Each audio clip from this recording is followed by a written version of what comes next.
Good neighbour to bank on Kodungallur town cooperative bank.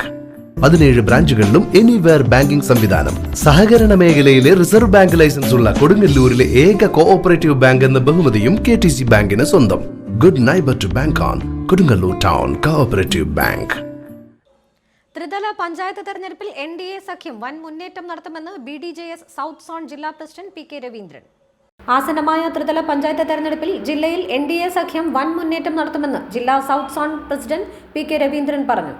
BDJS ജില്ലാ south zone പ്രസിഡന്റായ ശേഷം കൊടുങ്ങല്ലൂരിൽ ആദ്യമായി സംഘടിപ്പിച്ച ജില്ലാ നേതൃയോഗത്തിൽ അധ്യക്ഷത വഹിച്ച് പ്രസംഗിക്കുകയായിരുന്നു അദ്ദേഹം. തെരഞ്ഞെടുപ്പ് ഒരുക്കങ്ങൾക്കായി മണ്ഡലങ്ങളിലെ വാർഡ് കമ്മിറ്റികൾ ദ്രുതഗതിയിൽ പുനഃസംഘടിപ്പിക്കും. SNDP യോഗം കൊടുങ്ങല്ലൂർ യൂണിയൻ ഹാളിൽ നടന്ന നേതൃയോഗം AB ജയപ്രകാശ് ഉദ്ഘാടനം നിർവഹിച്ചു. Rubber board vice chairman KA Unnikrishnan, CD Sreelal, Dinil Madhav, KD Vikramadithyan, Anil Chalakudy, Chandran, Aneesh Kadavil എന്നിവർ പ്രസംഗിച്ചു. അവിടെ രാമക്ഷേത്രവും പൂർത്തീകരിച്ചു കഴിഞ്ഞപ്പോൾ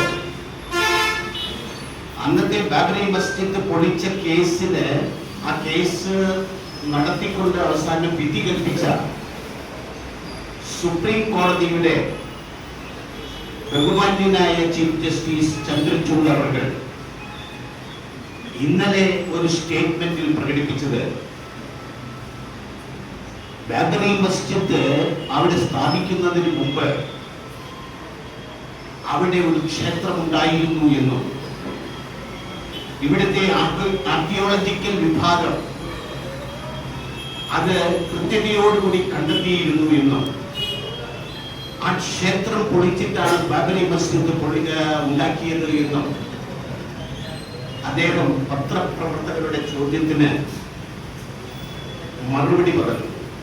കൃത്യതയോടുകൂടി അതിന്റെ ഡോക്യുമെന്റ് വച്ചിട്ടാണ് സുപ്രീം കോടതി നിരീക്ഷിച്ച് അവിടെ രാമക്ഷേത്രം പണിയുന്നതിന് വേണ്ടിയിട്ടുള്ള തീരുമാനമുണ്ട്. എത്രയോ വർഷം അതിനുവേണ്ടി ഒരുപാട് ത്യാഗം ചെയ്ത ഹൈന്ദവ സഹോദരങ്ങളുണ്ട്, സന്യാസി ശ്രേഷ്ഠന്മാരുണ്ട്.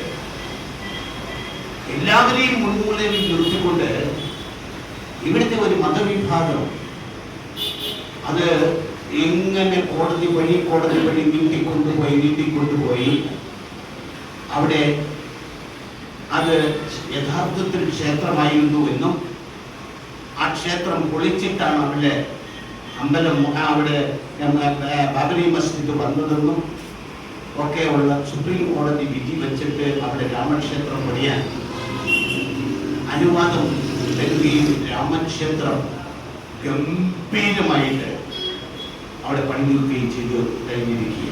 ഭക്തജനങ്ങൾക്ക് അത് തുറന്നു കൊടുക്കുകയും ആ തുറന്നു കൊടുക്കുന്നതിന് 3-4 മാസങ്ങൾ